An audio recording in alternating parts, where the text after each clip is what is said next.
Salut tout le monde! Aujourd'hui, on se retrouve pour la deuxième vidéo de notre série, dans laquelle nous allons voir comment mettre la main sur notre compte avec quelques réglages de base.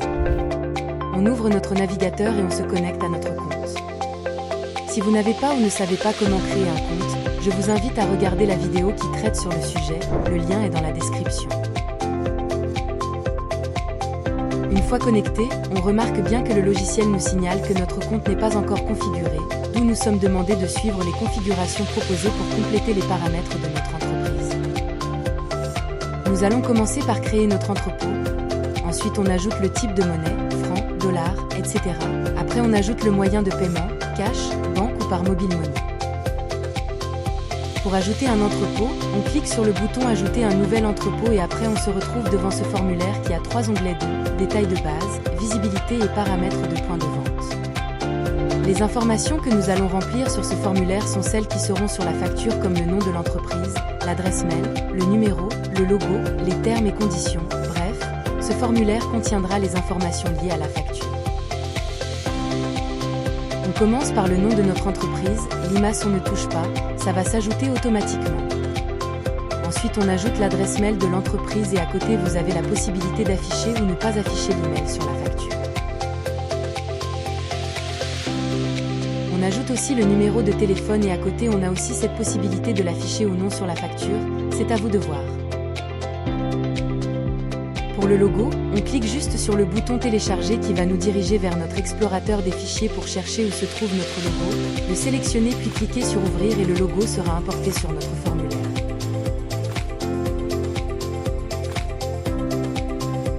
Vous pouvez ensuite ajouter votre adresse physique, vos coordonnées bancaires, mentionner vos termes et conditions et même ajouter une signature si vous le souhaitez.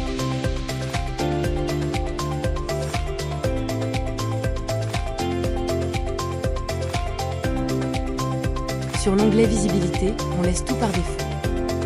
On ne change rien.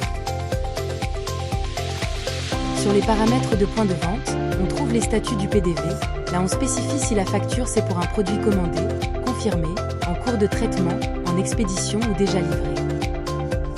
Par défaut ça vient sur livré donc on laisse ainsi. Ensuite on a le bouton qui nous donne la possibilité d'afficher ou pas le prix initial du produit sur la fiche.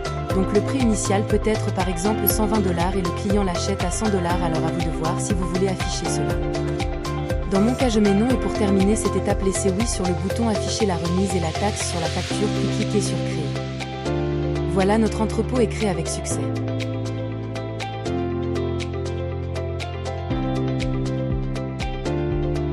On passe directement à l'ajout de la devise, juste en cliquant sur le bouton ajouter une nouvelle devise. Sur le formulaire, on ajoute le nom de la devise, dans notre cas, on met dollars, ensuite on ajoute le symbole dans le champ qui suit.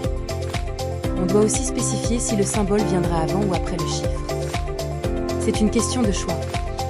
Pour le code devise, comme on a mis dollars, son code c'est USD mais là je vais d'abord mettre 000 et je vais vous montrer après comment modifier cela dans les paramètres. Vous pouvez directement mettre le code de la devise que vous avez choisi, je fais cela juste pour vous montrer comment modifier après, au cas où. Après on clique sur le bouton créer.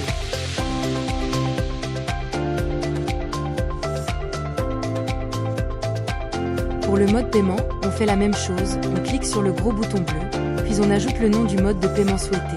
Pour ce premier mode de paiement on met banque et le type de paiement on laisse banque puis on clique sur le bouton créer. Pour finir notre configuration, nous allons sélectionner la devise qu'on a créée et l'entrepôt. Nous pouvons ensuite faire quelques ajustements selon le besoin, comme le fuseau horaire, le thème, la couleur, la mise en page, les paramètres des logos. Une fois satisfait, on clique sur le bouton enregistrer et terminer la configuration. Et voilà, notre configuration est terminée. Pour voir le tableau de bord, nous n'avons qu'à cliquer sur le bouton vert, aller au tableau de bord. Ce dernier nous donnera une vue globale sur l'évolution de notre business. On aura un aperçu sur les ventes, les dépenses, les paiements envoyés, les paiements reçus. Le compteur est encore à 0 parce que jusque-là, aucune entrée ni sortie n'a été enregistrée. Allons maintenant modifier le code de notre devise. On vient à gauche, on cherche paramètres, on clique dessus et là on voit profil, entrepôt, rôle et autorisation. Ce qui nous concerne c'est la devise, donc on clique sur devise. Ensuite à droite on a un petit bouton en bleu avec un stylo, on clique dessus pour modifier. Et voilà! On vient de voir aussi comment modifier un paramètre.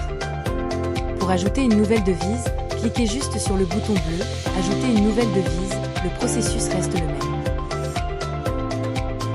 Vous pouvez aussi modifier les informations de votre entrepôt en le sélectionnant d'abord puis cliquez sur le petit bouton bleu à droite. Merci d'avoir regardé cette vidéo. Si vous avez une question, n'hésitez pas à la poser dans la section commentaires. On se dit à la prochaine.